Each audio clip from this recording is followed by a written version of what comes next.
The ship called Horizon moved slowly through the empty space. Captain Samuel Wright stood on the bridge looking at the stars. He was a tall man with gray hair and kind eyes. 20 years in space had not made him tired of seeing new places. "Captain, we have found something strange," said Officer Peter Mills. His fingers moved quickly over the screen. "There is a small ship out there. It seems damaged." Samuel walked closer to look at the screen. The shape on it was small and moved without control. "Are there any life signs?" "Yes, sir. One life form. But the readings show it is getting weaker." Samuel thought for a moment. The rules said they should be careful with unknown ships and alien life, but someone was dying out there. "How far away is it?" he asked. "About 30 minutes if we change course now, sir." Samuel nodded. "Do it, and call Dr. Bennett to prepare. The medical bay. We might have a visitor." Dr. Olivia Bennett was working in her lab when she got the call. She was the ship's expert on alien life. With quick steps, she walked to the medical bay and started to prepare for the unknown guest. "What do we know about them?" she asked the medical team. "Nothing yet," said Nurse John Adams. "But the captain wants us ready for anything." Olivia nodded and continued to prepare. She had studied many alien species, but each new one was a puzzle she had to solve fast if she wanted to save a life. The rescue team went out in a small ship. They reached the damaged vessel and attached to it. The team leader Ben Harris spoke through his radio. "We're going in now. The ship is very damaged. Looks like it was in a fight." Samuel listened from the bridge. "Be careful, we don't know what's in there." The rescue team entered the alien ship. It was dark inside, with only a few small lights still working. The air was thin but breathable. They moved slowly, their lights showing the way. "Captain, we found the alien," Ben said after a few minutes. "It's alive but hurt badly. We need to bring it to Dr. Bennett right away." "Do it," Samuel ordered. 20 minutes later, the rescue ship returned to the Horizon. Olivia waited as they carried in the alien on a stretcher. She had seen many strange things in space, but this made her pause for a moment. The alien was thin and tall, with skin that looked like blue marble with small white spots. It had 4 arms and 2 legs. Its face had large eyes, now closed, and no visible nose, only small holes where a nose would be. A clear liquid leaked from wounds on its body. "Let's get to work," Olivia said, pushing away her surprise. "We need to stop the bleeding first." The medical team moved the alien to a bed.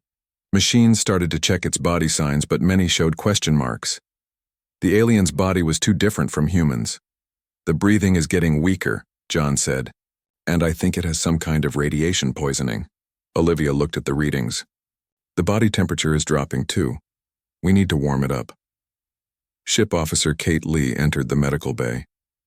"Captain wants to know if you've had any success in talking to it." "It's unconscious," Olivia said. "Communication will have to wait." The team worked for hours trying to help the alien without knowing much about its body. They cleaned the wounds and gave it fluids. Olivia studied small samples of blood under machines, trying to understand how the alien's body worked.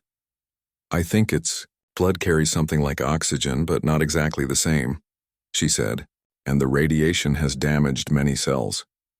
Samuel came to see the alien after his shift ended. "How is our guest doing?" "Not good," Olivia said. "We're doing what we can, but it's like trying to fix a machine when you don't have the manual." Samuel nodded. "The rescue team found a small data core in the ship. Our tech people are trying to get information from it. Maybe it will help." "We need all the help we can get," Olivia said. "I don't know how much longer it can last like this."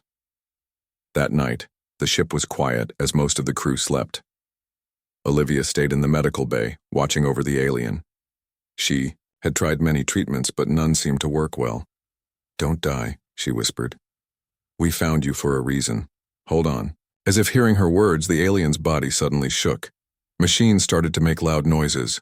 "John, get in here," Olivia called to the nurse who was in the next room. The alien was having something like a seizure. Its 4 arms moved without control. "Its brain activity is spiking," John said, looking at the screens. Olivia had to make a choice. The regular medicines weren't working, but she had one more idea. It was risky, but the alien would die without help. "Get me the blue container from the lab," she told John. "The one with the experimental cell repair formula." John looked worried. "That hasn't been tested on aliens." "It's the only chance," Olivia said. "Hurry."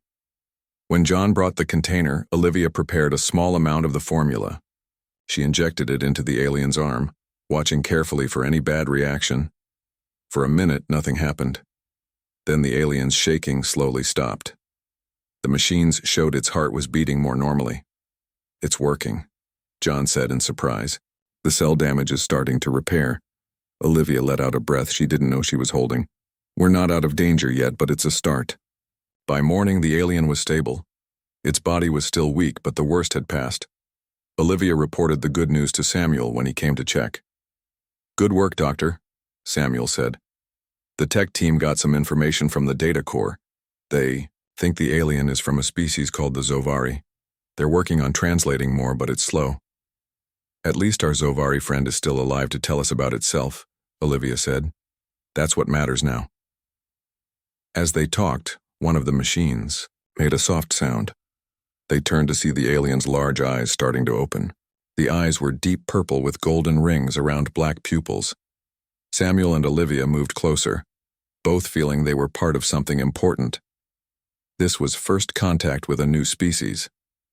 What happened next would matter greatly. The alien's eyes focused on them. For a moment, no one moved. Then the alien raised one of its hands weakly, reaching toward them. "Hello?" Samuel said softly. "You're safe now." The alien made a soft sound, like wind through leaves.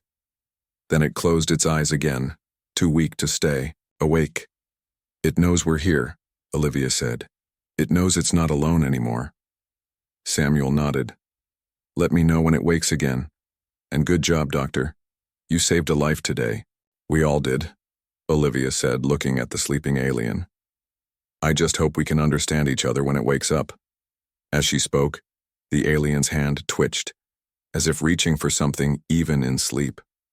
Olivia gently placed her hand near it, not touching but close enough to show she was there. It was a simple human gesture, but it seemed right. Outside the windows of the medical bay, stars continued their slow dance across the darkness of space. The horizon had changed its course. To rescue one life, and no one on board yet knew how much that one life would change everything. A week passed on the ship Horizon. The alien was getting better each day. Dr. Olivia Bennett had worked hard to heal its wounds and fix the damage from radiation. Now the alien could sit up in bed and stay awake for longer times. Dr. Eric Mason walked into the medical bay with a small computer in his hands. He was the ship's expert in languages. His job was to help people talk to each other when they didn't speak the same language. "Good morning, Dr. Bennett." "How is our visitor today?" Eric asked. "Much better," Olivia said.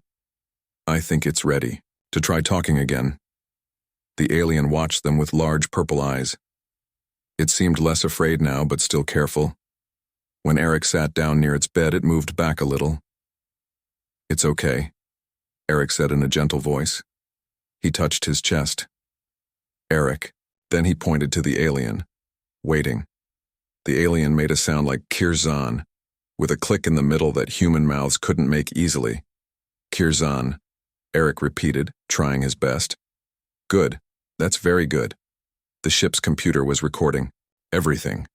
It would help build a way for them to talk to each other.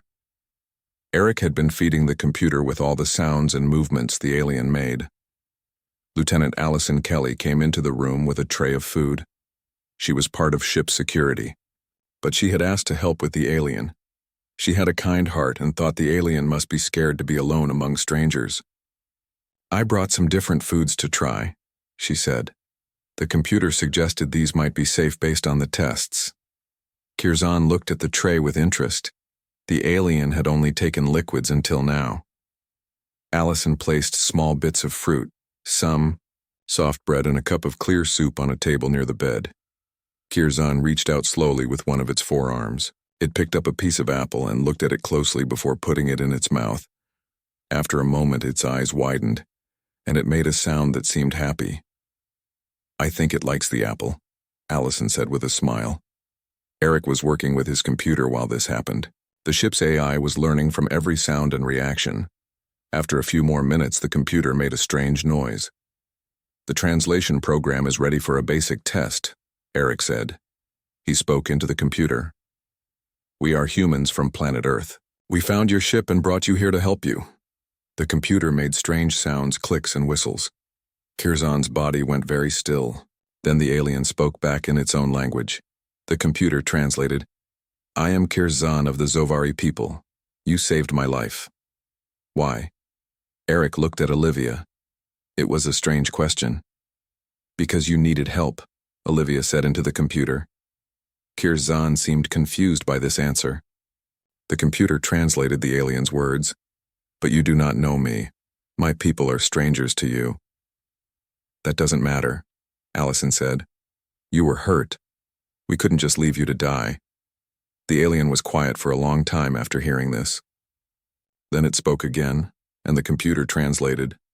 "The others did." "What others?" Captain Samuel Wright asked. He had just entered the room to check on their guest. Kirzan explained through the computer. The Zovari were from a planet in a nearby galaxy. Their world was dying. Another species called the Narak had attacked them and were taking all their resources. The Zovari leaders had sent out many small ships with people to ask other worlds for help. Kirzan was one of these people. 3 other worlds with spaceships heard my call for help. The computer translated Kirzan's words. "They came close enough to see me. They scanned my ship. Then they left. You are the first to stop and help." Samuel frowned. "That doesn't seem right to leave someone to die." "The Narak are strong and cruel," Kirzan's words came through the computer. "Others fear them. They do not want the Narak to attack them too." Allison shook her head. "That's still not right." Kirzan looked at each human in the room. "My people heard stories of humans. We heard you were violent and fought many wars. We did not think you would help us. We have had wars," Samuel admitted. "But we also help each other, and we help others when we can." A message came through the ship's system. Admiral George Peterson wanted to speak with Captain Wright. Samuel excused himself and went to take the call in private. The Admiral's face appeared on the screen. He did not look happy. "Captain Wright, I understand the alien is now awake and talking." "Yes, sir. Its name is Kirzan. It's from a species called the Zovari." "I've read your reports," the Admiral said. "This talk about a dying planet and a hostile species concerns me. We can't get involved in an alien war," Samuel tried to explain. "Sir, the Zovari need help. Their entire species is in danger." "And helping them could put our entire species in danger," the Admiral argued. "I'm ordering you to return to Earth. The alien will be taken to a secure facility for more questioning." "Sir, Kirzan is not a threat. The Zovari are peaceful." The Admiral's face was stern. "That will be for Earth's leaders to decide. Return to Earth immediately. That's an order." When Samuel returned to the medical bay, his face showed his worry. He explained the orders to the others. "A secure facility?" Olivia asked. "Kirzan is still recovering. It needs medical care, not guards. I'll make sure it's treated well," Samuel promised. "But we have to follow orders." When the computer translated this for Kirzan, the alien seemed to sink down in sadness. "I understand. Your leaders must protect your people, just as mine tried to protect us." Allison sat down next to the alien. "Don't worry, not all humans are the same. Some will want to help your people." The next day, Allison brought a small screen to show Kirzan pictures of Earth. She showed oceans, mountains, cities, and all kinds of plants and animals. Kirzan watched with great interest. "Your world is so full of life," the computer translated. "My world was once like this before the Narak came." "Tell me about your world," Allison said. For hours, Kirzan shared stories about the Zovari home planet. It had tall, purple trees and great cities built in harmony with nature. The Zovari had art, music, and science. They had never made weapons for war until the Narak came. "Now 8 billion Zovari may die," the computer translated. Our leaders wait for news from those of us sent to find help, but I fear most of us have been killed or ignored. I won't ignore you, Allison promised, and I know others will help too. When the horizon changed course for Earth, Kirzan asked to see the stars from the ship's observation deck. Samuel agreed, and Olivia went with them to monitor the alien's health. Kirzan stood looking at the stars for a long time. Then it pointed with one long arm. There, that small light. That is the galaxy where my people live. The computer couldn't translate the feeling in Kirzan's voice, but everyone could see the sadness in its eyes. I promise you, Samuel said, I will do everything I can to help your people when we reach Earth. Kirzan turned to look at him. I believe you will try. You humans are not what we thought. You have something rare in the galaxy. What's that? Olivia asked. The alien thought for a moment before answering, and the computer translated. You have compassion for strangers. That is as valuable as any technology or weapon. The horizon reached Earth 3 weeks after finding Kirzan. The blue and green planet looked beautiful from space. Kirzan stood at the window, watching it grow larger as they got closer. Your world looks peaceful from here, the alien said. Through the computer translator, Captain Samuel Wright stood beside the Zovari. It wasn't always peaceful. We had many wars and problems, but we learned to work together. A small ship came to take them from the horizon to Earth. Dr. Olivia Bennett and Lieutenant Allison Kelly went with Samuel and Kirzan. General Frank Martinez was waiting when they landed in Geneva, where the United Earth government had its main building. Captain Wright, the general said with a stiff face, you were ordered to bring the alien to a secure facility. With respect, sir, Samuel said. I went over your head. President Morgan has agreed to meet with Kirzan directly. The general did not look happy, but he could not argue with the president's orders. He led them to a large car that took them to a tall white building. Security guards watched Kirzan closely as they entered. The alien stayed calm, but kept all 4 arms close to its body. It seemed to understand it was not fully welcome. They were taken to a large room with a round table. President Julia Morgan was already there with several other people. One was Ambassador Leon Carter, the head of Earth's diplomatic team. Welcome to Earth, President Morgan said to Kirzan. She was a tall woman with short gray hair and a kind but serious face. I understand you wish to speak with me. Kirzan bowed in the Zovari way. Thank you for seeing me, leader of Earth. I come to ask for your help in a time of great need. For the next hour, Kirzan explained everything about the Zovari and their problem. The Narek had come to their star system 5 years ago. At first, they seemed friendly and wanted to trade, but soon they showed their true purpose. They wanted the resources of the Zovari homeworld. They take what they want and do not care if we live or die, Kirzan said. They have destroyed much of our world already. 8 billion of my people face death if we cannot find a new home or help to fight the Narek. President Morgan listened, carefully. This is a serious matter. Why did your leaders think Earth would help when others would not? We sent ships in all directions, Kirzan explained. I was lucky to find you. And lucky that humans have compassion that other species lack. General Martinez spoke up. Or perhaps we are being tricked into a war that is not ours. How do we know any of this is true? Dr. Bennett had been quiet until now. If I may, Madam President, I've studied Zovari biology for weeks now. Their brains are not like ours. They are physically unable to lie as we understand it. Their neural pathways don't allow for creating false information. Ambassador Carter looked interested. Is that true? Yes, Olivia said. Kirzan can be wrong about facts, but cannot intentionally say what it knows to be false. It's like asking a human to see the color red as blue. We simply can't do it. President Morgan nodded. That's helpful to know. But even if everything Kirzan says is true, we must consider the risk to Earth. General, what is your assessment? General Martinez showed pictures on a large screen. They were images taken by Earth telescopes looking in the direction where Kirzan said the Narek were. We have detected large objects moving in that region of space. They could be Narek ships. If they are as aggressive as described, helping the Zovari could bring them to Earth. So we just let 8 billion people die? Allison asked, her voice showing her feelings. Lieutenant Kelly, the general said in a stern voice, we must put Earth's safety first. The room was quiet for a moment. Then Ambassador Carter spoke. Perhaps there is a middle path. We might help some Zovari without risking Earth. What do you suggest? President Morgan asked. We could offer sanctuary to a limited number of Zovari, Carter said, maybe focusing on children and those with knowledge that should be preserved. Curzon's body showed sadness.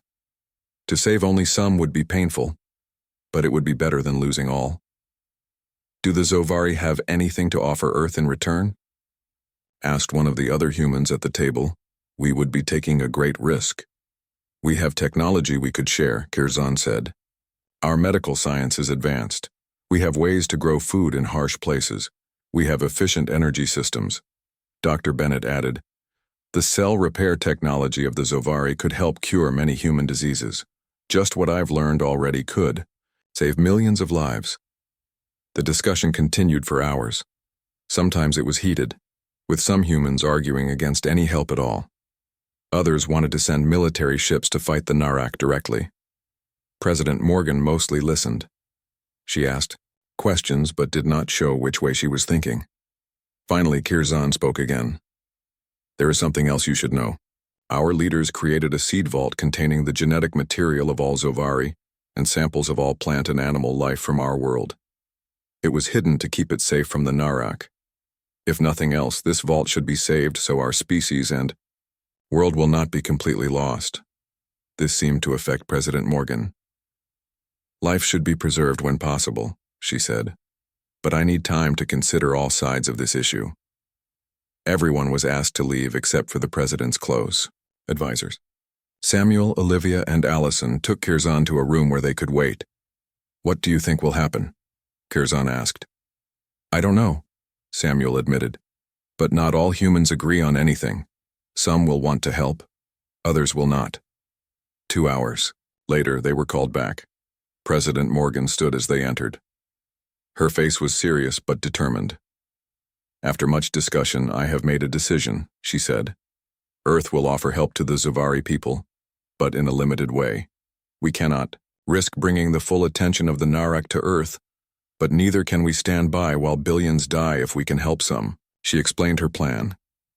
Earth would send ships to the Zovari homeworld. They would rescue as many people as they could safely transport, focusing on children and those with important knowledge. They would also find and secure the seed vault. We estimate we can save perhaps 50,000 Zovari, she said. It is a small number compared to your population, but it is what we can do safely. Curzon's eyes showed both sadness and hope. 50,000 is better than none. My people will be grateful for any help. General Martinez did not look happy but said, I will organize the military escort for this mission. If we do this, we must do it right. We will call it Operation Sanctuary, President Morgan said. Admiral Paul Warren will lead the mission. Captain Wright, will you join as well? The Zovari know you already. Samuel stood straight. I would. Be honored, Madam President. Dr. Bennett, we will need your medical expertise for the Zovari refugees. President Morgan continued. Lieutenant Kelly, your connection with Curzon has been valuable. I would like you both to join the mission as well. Olivia and Allison both agreed to go. As they left the meeting, Curzon turned to its human friends. I did not expect so much.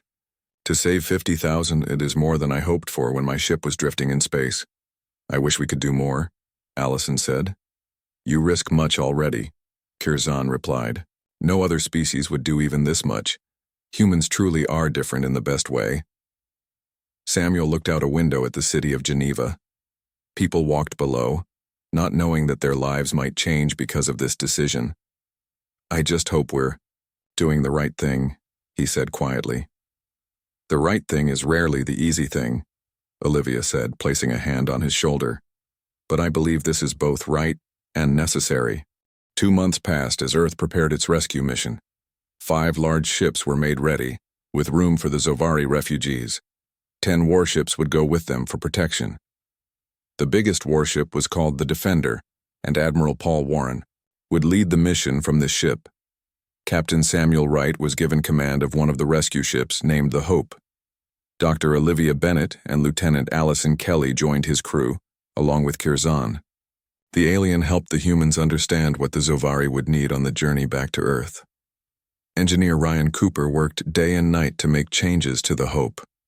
The Zovari needed different air, food, and sleeping places than humans. Ryan was young but very smart, and he worked well with the Zovari technology that Kirzan shared. "These air filters are amazing," Ryan said to Kirzan as they checked the new systems. "They clean the air better than ours and use less power." "My people have always tried to use clean technology," Kirzan explained. "Our world had little metal, so we learned to do more with less." The day finally came for the ships to leave Earth. Families said goodbye to crew members who might not return for many months.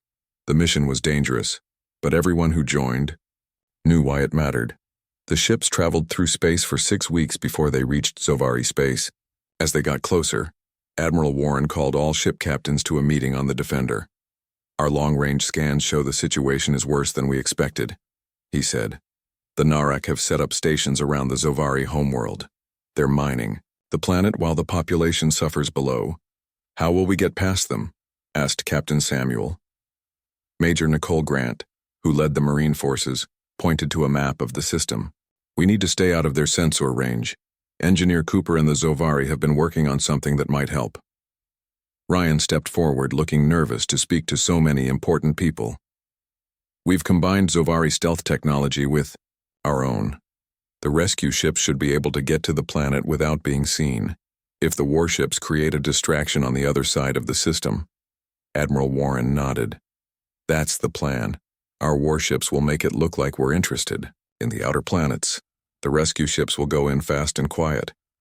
The meeting ended and everyone went back to their ships to prepare. On the Hope, Samuel gathered his crew. "This will not be easy," he told them. "We all knew the risks when we volunteered.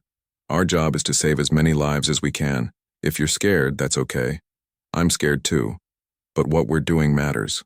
The Earth fleet split up as they entered the Zovari system. The warships headed toward the outer planets, while the rescue ships took a longer route to stay hidden.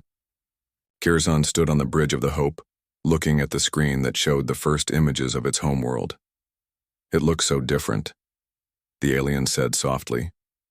"The oceans were blue once, not brown, and there were forests covering the northern lands." Allison put a hand gently on one of Kirzan's arms. "I'm sorry." The rescue ships landed at night in a valley hidden from Narak sensors.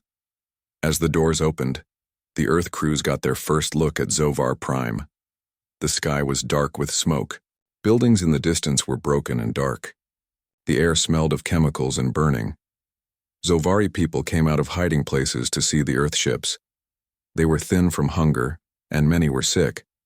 When they saw Kirzan, they made sounds of surprise and happiness. An older Zovari with silver spots on blue skin came forward. "I am Elder Tazvan," the translator computer said. "We had lost hope that any of our messengers found help." Kirzan bowed to the elder. "Humans answered our call when others would not. They cannot save everyone, but they offer sanctuary to some." Elder Tazvan looked at the humans with all four of his eyes. "Then we must thank these humans and make the hard choices of who will go and who will stay." Major Nicole Grant set up safe areas with her Marines. They built medical stations where Dr. Bennett and other doctors could help the sick Zovari. Engineer Ryan worked with Zovari technicians to repair the Earthships when they were damaged by the harsh air. A young Marine named Steve Porter was giving out food to Zovari children. The alien children were shy at first, but soon came closer. Steve broke his own food bar in half and gave part to a small Zovari child who looked hungry. "You need to eat too," Allison said to Steve when she saw this. "I'll get more later." Steve said, "Look how thin they are. They need it more than me." All around the camp, similar scenes happened. Human soldiers shared their water and food with the Zovari. They carried the sick and old to medical stations. They played simple games with the children to help them not be afraid. Elder Tazvan watched all this with surprise. "In all our history, we have never seen such kindness from strangers," he said to Samuel. Why do you help us this way? Samuel thought about the question. Because it's right. Because we hoped someone would do the same for us. The hardest part was deciding who would leave on the Earth ships. Elder Tazavan had to choose 50,000 from millions. He picked children first, then teachers, doctors, scientists, and artists, people who could carry Zovari knowledge and culture. How can I tell a mother she can go but her grown son must stay? Elder Tazavan asked Samuel one night. How can I choose who lives and who faces what is coming? I don't know, Samuel admitted. I couldn't do what you're doing, but you're saving your people's future. For 2 weeks, the Earth ships were loaded with Zovari refugees. They worked at night to avoid Norak patrols. Major Nicole's Marines found the hidden seed vault and brought it to the Hope. It was smaller than Samuel expected, about the size of a large box, but it held the genetic code of an entire world.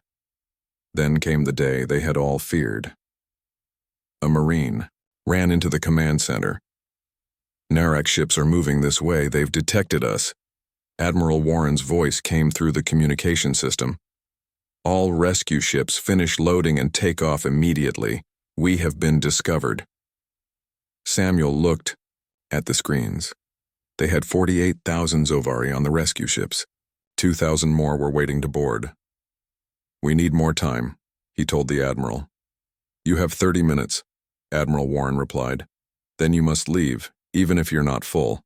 The Narak are sending ships to your location. Samuel turned to Elder Tazvan. We need to hurry. The loading speed increased. Zovari families rushed into the ships. Marines helped carry children and the old. Everyone worked without rest to get as many aboard as possible. As the last Zovari came up the ramp into the Hope, Samuel counted. 49,812, he reported. Not 50,000, but close. It will have to be. Enough, Admiral Warren said. Take off now. The Narak ships are almost there.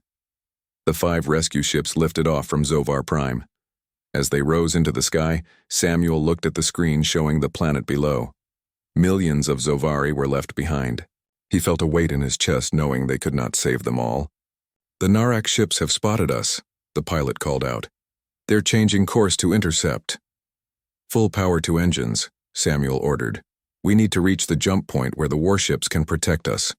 The rescue ships raced away from the planet with Narak ships chasing them. The Earth warships moved to help, but they were far away. We're not going to make it, Ryan said, looking at the screens that showed the Narak getting closer. Admiral Warren's voice came through again. This is the Defender. We're moving to intercept the Narak ships. The rest of the fleet will escort the rescue ships home. Admiral, the Defender can't face that many Narak ships alone, Samuel argued. We can buy you time to get those people to safety, Admiral Warren said. That's our job. Now go, Captain. Get those refugees home. The Defender turned and flew straight at the Narak ships. It fired all weapons, drawing the enemy's attention. The other Earth warships formed a shield around the rescue ships. Samuel watched as the Defender fought alone against many Narak ships. It took heavy damage but kept fighting. Will they be okay? Kirzan asked. Samuel couldn't lie. I don't know, but they're giving us the chance to save your people. We won't waste it. The rescue ships and their escorts left the Zovari system. Behind them, the Defender still fought, getting smaller on their screens until it was just a point of light in the darkness of space. 6 months passed since the Earth ships returned with the Zovari refugees. The journey home had been hard. Food ran low and many Zovari were sick. But they had made it to Earth, and now they were trying to build new lives. Mars had become the main home for the Zovari. The red planet was not like Earth. It was colder and had thin air, but it was more like the Zovari homeworld than Earth was. Governor Diane Clark had given the Zovari a large area of Mars to build a settlement they called New Zovar. Dr. Henry Rodriguez stepped out of the Mars greenhouse and smiled. Inside, purple plants from Zovar Prime were growing next to Earth vegetables. Henry was a xenobotanist, a scientist who studied alien plants. For months he had worked to help the Zovari grow their own food on Mars. The soil mix is working, he said to his assistant. The Zovari plants are growing twice as fast as last month. This was good news. The Zovari could not eat most Earth foods, and bringing supplies from Earth was expensive. If they could grow their own food, it would help them become independent. Another part of the Mars colony, Jack and Linda Powell were having breakfast with their foster child, Zovran. The young Zovari had lost its parents during the escape from Zovar Prime. Many Earth families had taken in Zovari children who had no one to care for them. "Do you want more fruit, Zovran?" Linda asked, holding out a bowl. The young Zovari nodded. It was still learning English but could understand basic words. Zovran picked up a piece of special fruit grown in the Mars greenhouses and ate it happily. "School today," Jack reminded Zovran. "Time to get ready." Zovran went to a special school where Zovari and human children learned together. The first few months had been hard. The children did not understand each other and were afraid of their differences. But children learned quickly, and now many had become friends. In the school, a human boy named Andy played a game with Zovran and two other Zovari children. The game was simple. They rolled a ball back and forth, but all the children were laughing. "Recess is over," called the teacher. "Time to come inside." Today's lesson was about both Earth and Zovar Prime. The children were learning about the plants and animals of both worlds. An older Zovari named Teacher Melvin showed pictures of Zovar Prime before the Narak came. The world had been beautiful then, with tall purple trees and blue oceans. "We must remember our home," Teacher Melvin told the children, "but we must also learn to love our new home." After school, Zovran went with the Powell family to the Mars Central Dome. This large building was where humans and Zovari gathered for meetings and events. Today, Kirzan was giving a speech. Kirzan had become an important person for both humans and Zovari. It worked as a diplomat, helping the two species understand each other. Captain Samuel Wright, Dr. Olivia Bennett, and Lieutenant Allison Kelly were there too. They had stayed on Mars to help the Zovari settle in. "6 months ago, we arrived here as refugees with nothing but hope," Kirzan said to the crowd. "Today we are building a new life thanks to human generosity. We have much work still to do, but we also have much to be thankful for." The crowd clapped, but not everyone was happy. In the back, a group of humans held signs that said, "Humans first," and "Send them away." These people were afraid of the Zovari, or worried that helping them would bring danger to the solar system. "The Narak will come here because of them," one protester shouted. "You've doomed us all." Governor Clark stepped forward. "We understand your concerns, but these people needed our help. We couldn't turn our backs on them." The protesters left, still angry. Kirzan looked sad. "I fear they may be right about the Narak. My people have put yours in danger." Samuel shook his head. "Being human means helping others even when it's hard or dangerous. We won't regret our choice." Later that day, Kirzan met with Samuel, Olivia, and Allison in a small office. They had news from Earth that they hadn't shared with the other Zovari yet. "Earth long-range sensors have detected something," Samuel said. "Large objects moving in our direction from Zovari space." "Narak ships?" Kirzan asked, its blue skin turning a lighter shade with fear. "We think so," Olivia said. "They're still far away, but they appear to be following the same route our ships took back from Zovar Prime." "How long until they reach us?" Kirzan asked. 4 to 6 months at their current speed," Samuel answered. "Earth is preparing defenses, but we don't have many warships after losing the Defender and others in the rescue mission." Allison looked out the window at the Zovari children playing. "We need to protect them. They've lost so much already. My people can help," Kirzan said. "We have technologies that might be useful for defense, and we have scientists who studied the Narak weapons." That evening, Dr. Henry Rodriguez was working late in the greenhouse when he made an exciting discovery. The mix of Zovari plants and Earth soil was creating a new kind of plant that grew incredibly fast and produced food both species could eat. "This could change everything," he said to himself as he studied the plant. "We could grow enough food for everyone." He sent a message to Governor Clark about his discovery. Good news was welcome when other news was so worrying. In their home, the Powell family was getting Zovran ready for bed. Linda was reading a story about Earth animals, and the young Zovari listened with all four eyes wide with interest. "Do you like it here, Zovrin?" Jack asked when the story was done. The young Zovari thought for a moment, then used some of the English words it had learned. "Yes. New home good. You. Family now." Linda had tears in her eyes as she hugged the alien child. It had been hard for all of them to adjust, but moments like this made it worthwhile. Across the Mars colony, similar scenes played out in homes where humans and Zovari lived together. Two very different species were learning to be one community. But in space, far beyond Mars, the Narak ships moved closer day by day. They had followed the trail of the Earth ships and found where the remaining Zovari had gone. They were coming to finish what they had started. In the Mars Control Center, Samuel looked at the screen showing the approaching Narak ships. There were more of them than Earth had fought before. "We need to tell everyone soon," he said to Governor Clark. "They need time to prepare." "I know," she replied, "but I wanted to give them these few months of peace, to let the children feel safe for a while." Samuel understood. He had seen the fear in the Zovari eyes when they first came to the solar system. That fear had slowly been replaced by hope.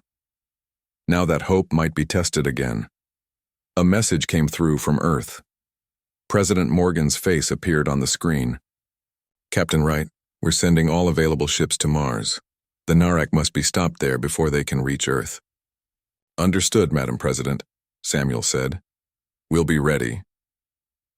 As he ended the call, Samuel looked out at the red landscape of Mars. The rocky planet had become home to thousands of refugees. He had helped bring them here, and now he would help. Defend them. "Whatever comes," he said quietly, "we face it together." 1 year had passed since the Zovari rescue when the Narak ships finally reached the edge of Earth's solar system. 20 large warships moved slowly toward Mars, where the Zovari had made their new home. Fleet Commander Sophia Ellis stood on the bridge of Earth's newest ship, the Unity. She had been given command of Earth's defense forces. Behind her stood Elder Tazvan, who now helped plan military strategy against the Narak. "They're following the exact path we took coming back from Zovar Prime," Sophia said, looking at the screen. "They tracked us the whole way." "The Narak are very patient," Elder Tazvan replied. "They never forget what they see as an insult. Taking the Zovari from them was such an insult. Earth had prepared as best it could. 15 warships waited near Mars, along with a new ship called the Defiance. This special ship had been built using both human and Zovari technology. Captain Bradley Johnson was in command of the Defiance. He was young but brave and had worked closely with the Zovari engineers. Chief Science Officer Daniel Green had led the team that created the Defiance. The ship was faster than any other human ship and had special shields that could block Narak weapons better than regular shields. "The Defiance is our best hope," Daniel told Captain Johnson before the ship left Earth. "Use it well." On Mars, the Zovari and humans prepared for possible attack. Underground shelters were built where people could hide if the Narak broke through the defenses. Children practiced emergency drills. Families packed bags with important items in case they needed to leave quickly. Kirzan spoke to a mixed group of humans and Zovari. "We have faced the Narak before. They are strong but not unbeatable. Together with humans, we can defend our new home." In the Powell home, Jack and Linda held Zovrin close. The young Zovari was scared by all the talk of the coming Narak. "Will they take me away?" Zovrin asked in its now good English. "No," Jack said firmly. "You're our child now. No one will take you from us." The Narak ships came closer each day. Finally, they reached Mars orbit. For a moment, everything was quiet as the two fleets faced each other in space. Then a message came from the largest Narak ship. The face that appeared on the screen looked like a large insect with hard plates and many small eyes. "I am Supreme, Commander Vexnar of the Narak Expansion Force," the translator computer said. "You have taken property that belongs to us. Return all Zovari to our ships immediately or face destruction." Commander Sophia Ellis responded, "The Zovari are under Earth's protection. They are not property. They are people with rights." "The weak have no rights," the Narak commander replied. "This is the way of the universe. The strong take what they want. You will learn this lesson soon. The message ended. Commander Ellis turned to her crew. Battle stations. This is what we trained for. The Narak attacked first, sending small fighter ships toward Mars. Earth's defenses shot down many, but some got through.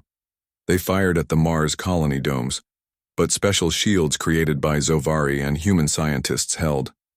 The main battle happened in space. The Narak warships were bigger and had more powerful weapons than Earth ships. 3 Earth ships were badly damaged in the first attack. We can't hold them back, an officer told Commander Ellis. There are too many. Captain Johnson moved the Defiance to the side of the battle. We're going to try a different approach, he told his crew. The Narak focus all their attention forward. We'll attack from their side where they don't expect it. The Defiance fired special weapons that disrupted the Narak shields. For a moment it seemed to be working. 2 Narak ships were damaged, but then the Narak turned all their attention to the Defiance. They recognized the Zovari technology, Elder Tazvan said. Now they will focus on destroying that ship first. On Mars, people watched the battle on screens. Kirzan stood with Samuel, Olivia and Allison feeling helpless as their friends fought and died in space. We should be up there too, Samuel said. Your place is here, Kirzan replied. If the defense fails, you will need to lead the evacuation. The battle continued for hours. Earth ships fought bravely but were slowly being destroyed. The Defiance was surrounded by Narak ships, its shields failing. We can't win this, Commander Ellis said to Elder Tazvan. There are too many of them, and they're too strong. Just as hope seemed lost, the Unity's sensors detected new ships entering the battle area. Unknown vessels approaching, an officer called out. 5 large ships, they're not Narak or Earth ships. On the screen, 5 ships unlike any they had seen before moved toward the battle. For a moment, everyone held their breath, wondering if more enemies had arrived. Then a message came through. The face that appeared was from a species neither human nor Zovari had seen before. It had gray skin and large gold eyes. This is High Commander Zrel of the Bentari Confederation, the translator said. We have come to aid Earth and the Zovari against the Narak threat. 2 more messages followed from 2 other alien species. They too had come to help fight the Narak. Commander Ellis was confused. Why would you help us? We don't know you. The Bentari commander replied. We were among those who ignored the Zovari distress calls. We watched and did nothing, thinking only of our own safety. Then we saw what humans did, risking everything to save strangers. It showed us a better way to be. We will not stand aside this time. With the arrival of these new allies, the battle shifted. The Narak found themselves outnumbered. The Bentari ships had powerful weapons that cut through Narak shields. Together, the combined fleet pushed the Narak back. The Defiance, though damaged, rejoined the fight at a critical moment, helping to disable the Narak command ship. Finally, after a day of battle, the remaining Narak ships retreated. They sent one last message. This is not over. We will return with a larger force. The Bentari commander replied, and you will find us waiting together. The days of your easy conquests are over. In the weeks that followed, Earth signed friendship agreements with the Bentari and the other species who had come to help. The Zovari met with their former neighbors who had once ignored them, but now offered alliance. One morning, 5 years after the battle, a ceremony was held on Mars. A memorial was unveiled, honoring all who had died in the rescue of the Zovari and the defense against the Narak. Humans and Zovari stood together, paying respect to those who had given their lives. Kirzan, now a respected leader among both Zovari and humans, gave a speech. When my ship drifted alone in space, I had lost all hope. Humans taught us that compassion is not weakness. It is the greatest strength. By helping us when no one else would, humans changed not just our fate, but the moral understanding of this part of the galaxy. After the ceremony, Zovrin, now a teenager, walked with Jack and Linda Powell. The young Zovari was taller now, almost adult height. I submitted my application to the Earth Space Academy today, Zovrin told them proudly. Linda hugged her Zovari child. "We're so proud of you." Zovrin looked up at the sky. "One day, I'll be on a ship out there, exploring and maybe finding others who need help just like humans found my people." Jack smiled. "That's the best way to honor what happened, by continuing to show the same compassion that saved your people." As they walked home, they passed human and Zovari children playing together in a park. Above them, Earth ships and Bentari vessels patrolled together, protecting the solar system. The Narak had not returned yet, but if they did, they would find not one species standing against them, but many, united by the example of human compassion. In a laboratory nearby, Dr. Henry Rodriguez and a Zovari scientist worked on plants that could help feed people on other worlds that needed help. In schools, human and Zovari teachers taught children about both worlds and the importance of helping others. What had begun with one simple act, stopping to help a damaged alien ship, had grown into something that changed the galaxy. A new understanding had been born among the stars, started by humanity's compassion for those left to perish.